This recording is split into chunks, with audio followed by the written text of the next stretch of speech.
सूर्यस्य सूर्यस्य भगवते पवित्रभूतस्य गावः पुनेत सतीयं महापुरुषो वाद्रवासां सर्वाय स्मरे पुण्डरीकाक्षं सभाय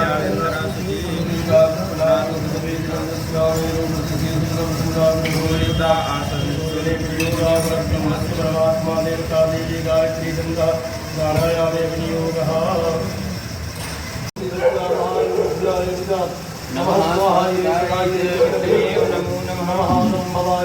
भवाय च नमः शंकराय नमस्काराय नमः शिवाय शिवतराय च गुरुदेवो महेश्वरः गुरुः साक्षात् ब्रह्मः तस्मै श्री गुरुवे नमः तस्मै श्री गुरुवे नमः सर्वमंगलमांगल्ये शिवे सर्वार्थ साधिके शरण्ये त्र्यंबके गौरी नारायणी नमोस्तुते गंगे पंकजं सुरासुरवन्दितदेवरूपं मुक्तिं च मुक्तिं प्रददामित्यं भावानुसारेण सदा नराणां भगवति तव तीरे नीरमात्रा सनोहं विगत विषय तृष्णा कृष्णमाराधयामि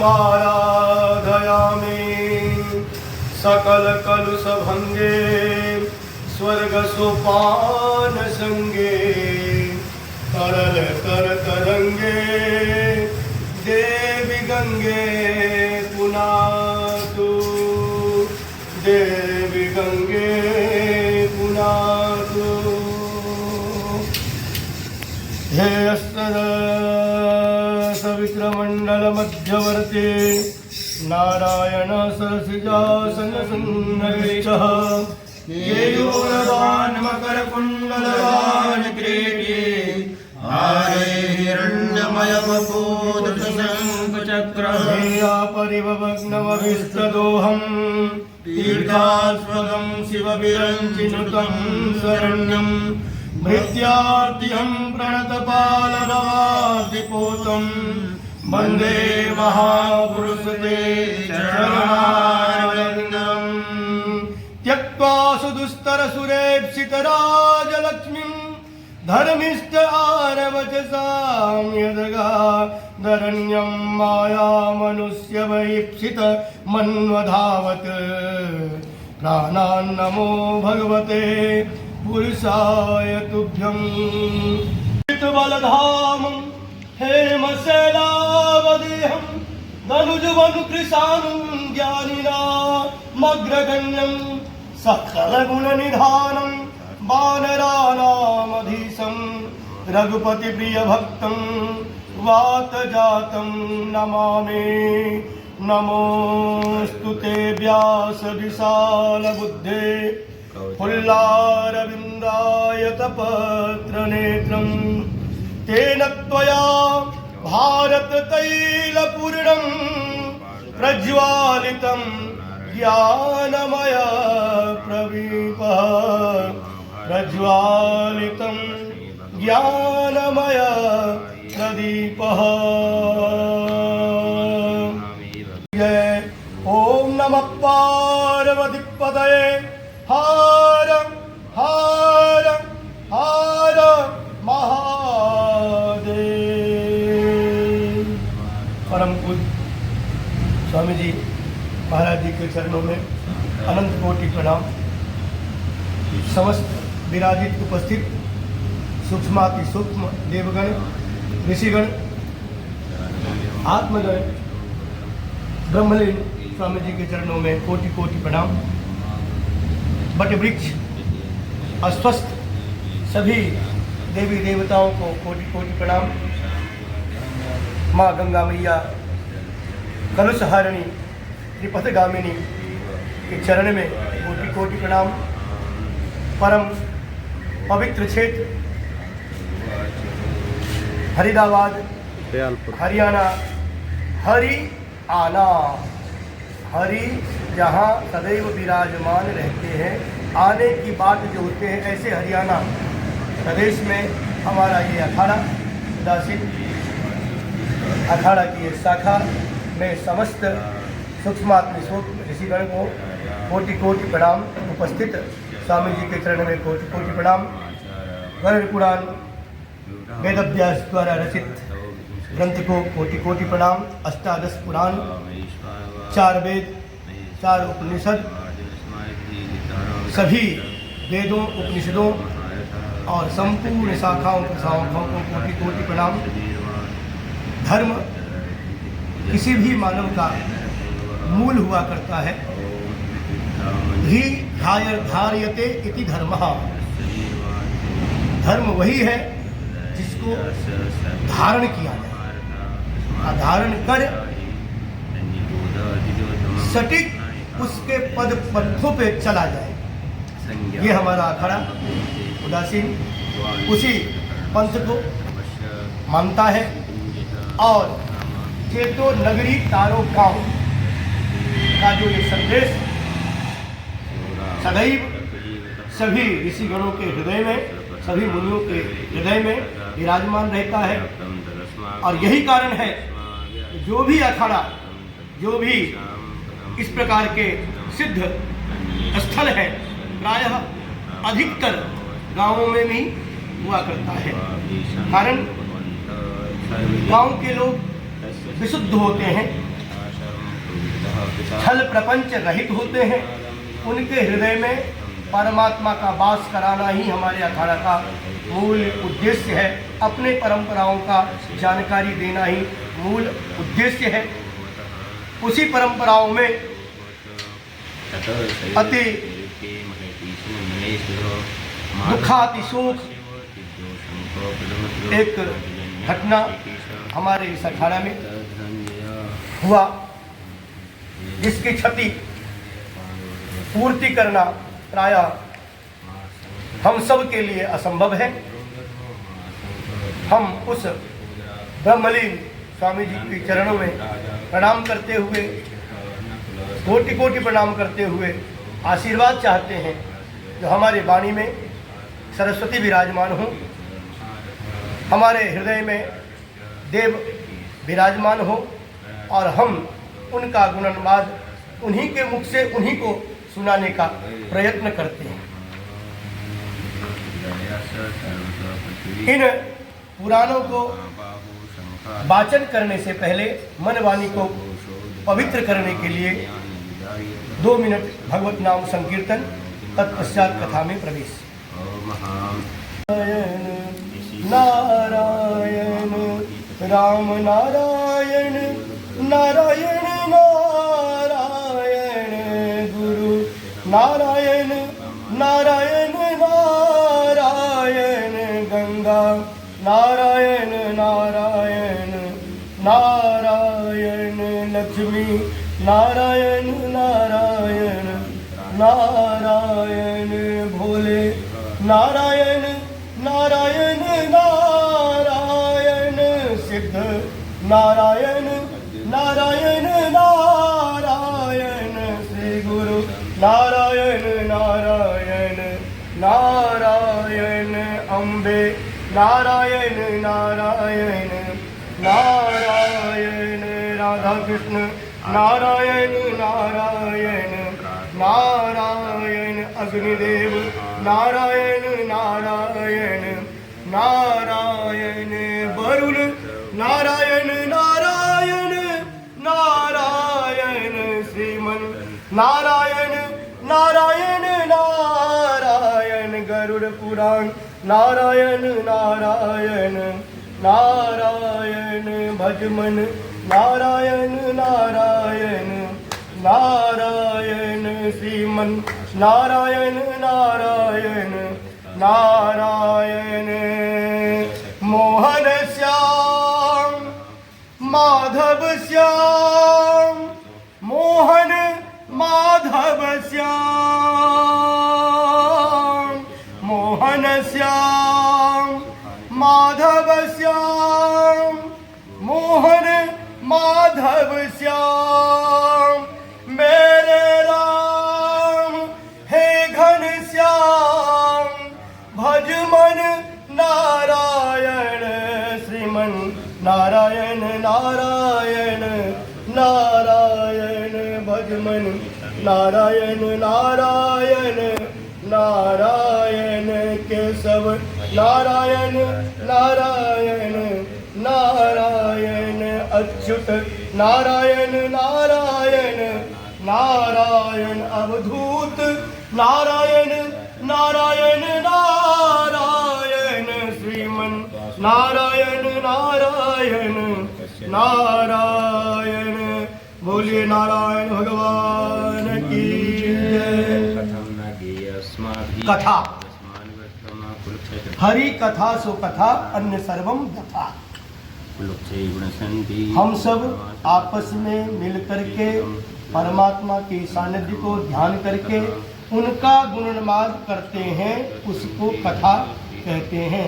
अन्य संसार की जितने भी विषय वस्तु हैं उनको जो हम चर्चा करते हैं, कीर्तन करते हैं, वो सब व्यथा के अंतर्गत आता है। ऐसा हमारा वेद, हमारा पुराण, हमारा उपनिषद, हमारे 4 वेद उद्घोष डिम घोष करके कहा है, जो इस समय में कथा होती है। और उनमें भो भय को उत्पन्न करने वाले यम मार्ग को कैसे पार किया जाता है, इसी के ऊपर में गरुड़ जी ने श्री नारायण जी से प्रश्न करते हैं और नारायण गरुड़ जी के प्रश्नों का सटीक उत्तर देते हुए उनके शंका का समाधान करते हैं। सर्वप्रथम व्यास जी ने नारायणं नमस्कृत्य नरं चैव नरोत्तमं देवीं सरस्वतीं व्यासं ततो जय मुदीरे उदीरे।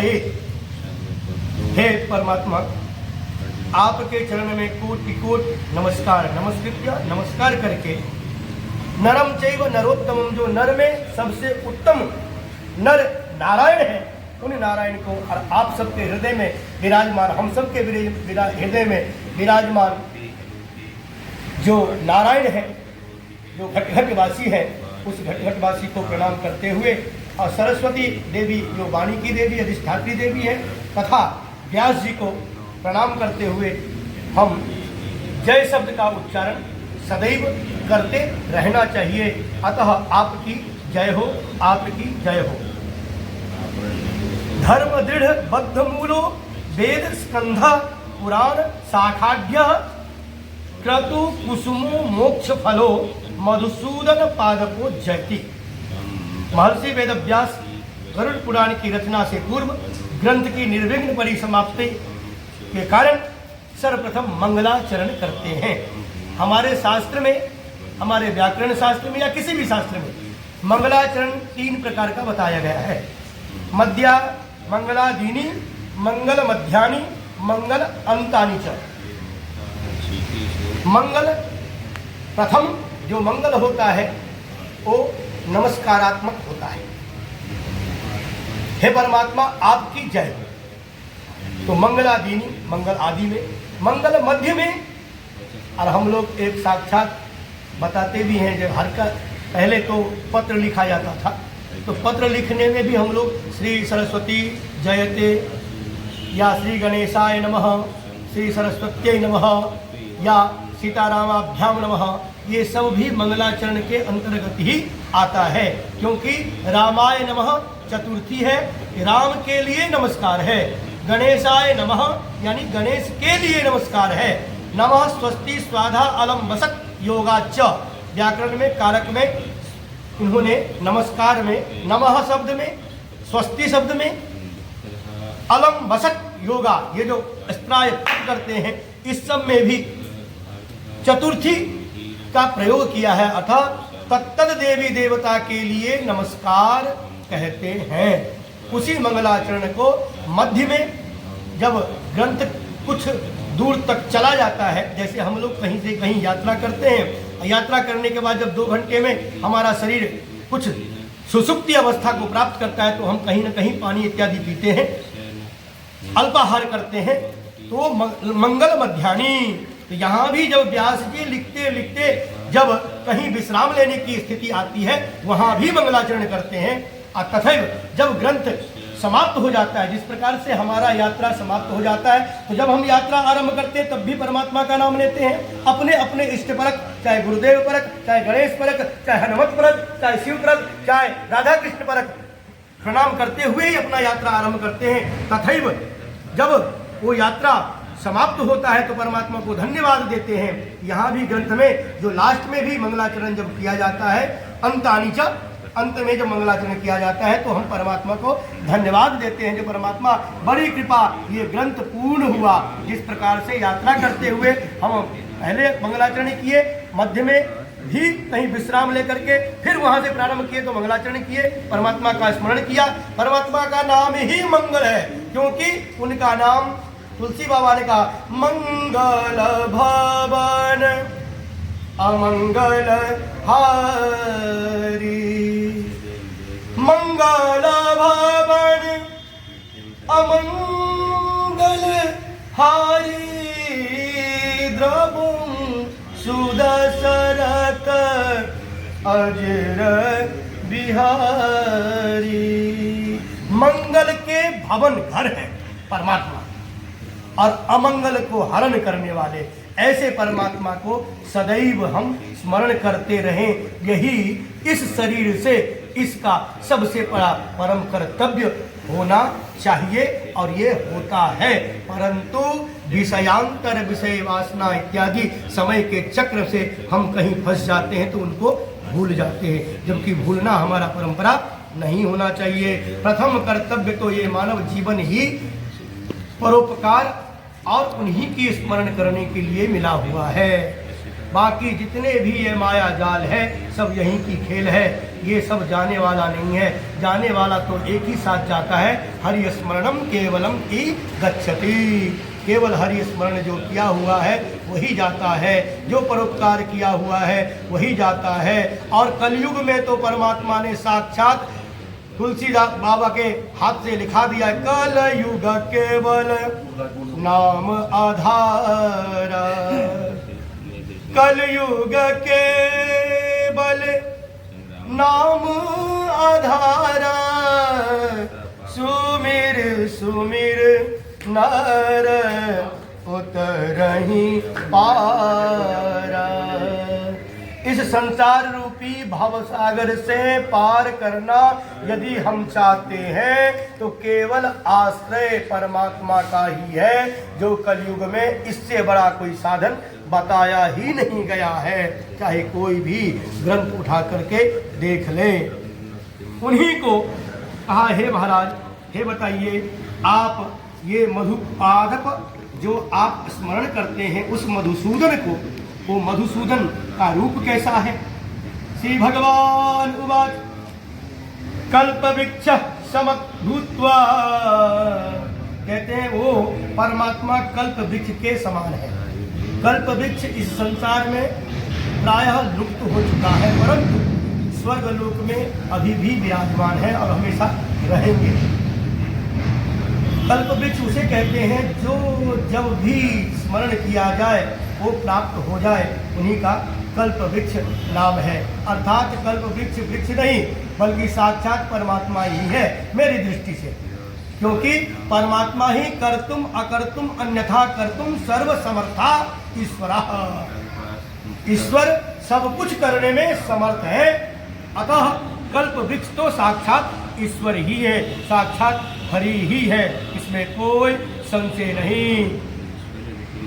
गरुड़ महाराज एक समय विष्णु एवं देवताओं की प्रसन्नता के लिए नैमिषारण्य के पवित्र क्षेत्र में शौनकादि ऋषियों 88,000 ऋषियों ने स्वर्गलोक की प्राप्ति के लिए हजारों वर्षों में संपन्न होने वाले यज्ञ का अनुष्ठान किया था। एक समय मुनियों ने प्रातः काल में हवन कर दानादि से युक्त होकर सिंहासन पर बैठे हुए सूत जी से आदर पूर्वक प्रश्न पूछा। प्रश्न हमेशा सदैव अपने से बड़े से, श्रेष्ठ जनों से, गुरुजनों से पूछना चाहिए, लेकिन उस प्रश्न को पूछने का तरीका अलग होना चाहिए। स्वार्थवश प्रश्न न हो, जानकारी बस प्रश्न हो। कभी कभी हम लोग क्या करते हैं, प्रश्न वही पूछते हैं तो हमको जानकारी है और गुरु लोगों को परीक्षा लेने के लिए प्रश्न पूछने लगते हैं। वो प्रश्न हमेशा अकल्याणकारी होगा। प्रश्न वही होना चाहिए जो सर्वजन हिताय सर्वजन सुखाय होना हो, जो सबके लिए हो। ऋषि ऊचुहु, ऋषियों ने प्रश्न किया, कथितो भवता सम्यक देव मार्ग सुखप्रदः इदानीं श्रोतुमिच्छामि यम मार्ग भयप्रदम। हे भगवान, ये बताइए, जो देव मार्ग की जितने भी कथा है हमने भागवत महापुराण में, रामायण में, गीता में, अष्टादश पुराण में, चत्वारि वेद में, उपनिषद में और 4 उपवेद में हमने जाना। देव मार्ग तो बहुत अच्छा लगता है, बहुत सुंदर कथा मिलता है, लेकिन यम मार्ग की कथा क्या है? यम मार्ग की कथा भयप्रद है, अतः वो यम मार्ग की कथा मुझे सुनाइए। कथा संसार दुखानि तत्क्लेशय साधनम् एहिया मुक्तिकानि क्लेशान् यथावत् भक्तुमर्हसि। जैसे संसार के दुख से उत्पन्न हुए क्लेशों को नाश करने में जीव इस लोक और परलोक में किस प्रकार दुख आदि भोगते हैं, वह हम आपकी मुखार बिंदु से सुनना चाहते हैं। हे नारायण, मुझे उन सब की कथा सुनाइए। श्रुतवाचक, श्रुत जी बोले, श्रुध्वम भो वक्ष्यामि यम मार्गम सुदर्गमम सुखदम पुण्यशीलानाम पापीनाम दुखदायकम।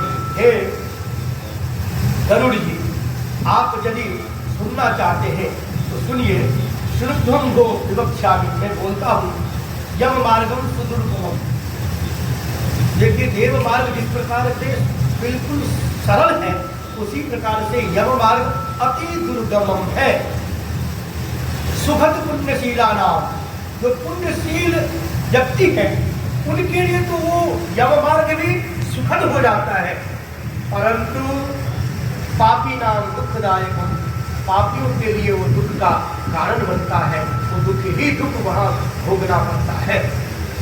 यथा श्री विष्णुना प्रोक्तम तेन तेयाय शिक्षते तथैव कथयिष्यामि संदेह छेदनाय वः।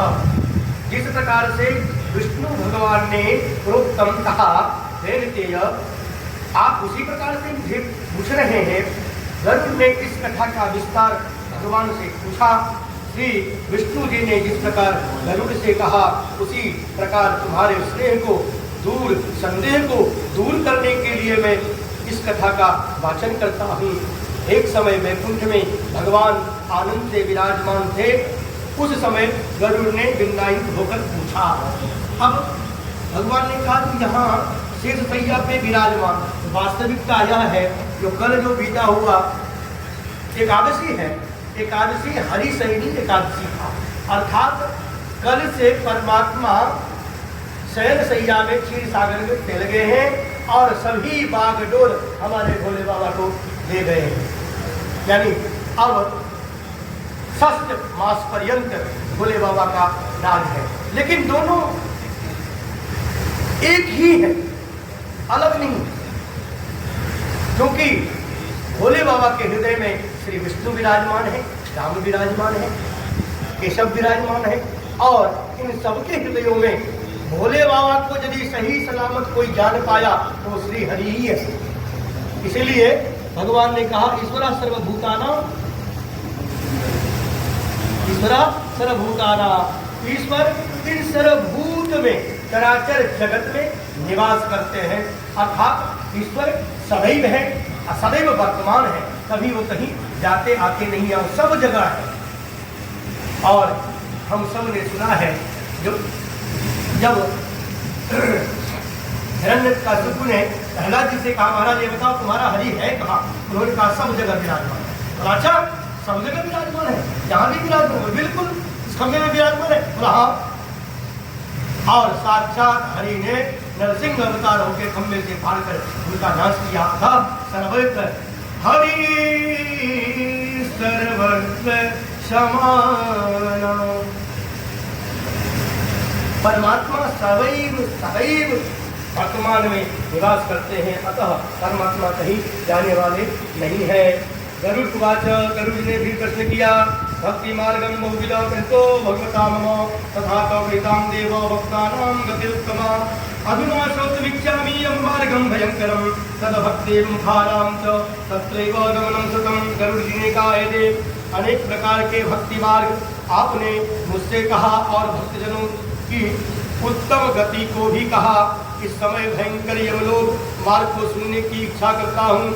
आपकी भक्ति से विमुख पुरुषों का यमलोक में जाना मैंने सुना है, और जो भक्ति से विमुक्त हो जाते हैं वो यमलोक को जाते हैं, और यमलोक में जाने के कारण उनको किस प्रकार की यातनाएं सहना पड़ती हैं, इस सभी की कथा हमसे स्पष्ट रूप से कहिए।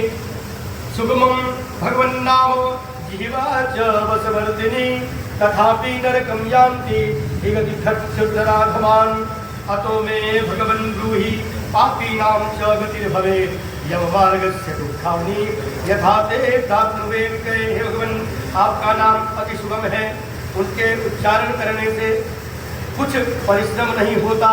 सबके मुख में जिह्वा भी है, फिर भी वे नरक में जाते हैं, क्योंकि जिह्वा होने के कारण वो भगवान का नाम स्मरण कर सकते थे, परंतु उन्होंने जिह्वा वाणी इत्यादि पा करके भी, सुंदर रूप धारण करके भी, मनुष्य को धारण के भी मनुष्यता को छोड़ दिया और पापाचरण में लिप्त रहा। ऐसे लोग नरक में जाते हैं। ऐसे नराधम पुरुषों को बारंबार धिक्कार है। इस कारण हे भगवान, पापी मनुष्यों की जो गति होती है वो मुझसे कहें, और यमलोक मार्ग में जाते हुए किस प्रकार दुखों को प्राप्त होते हैं वो भी मुझसे कहिए।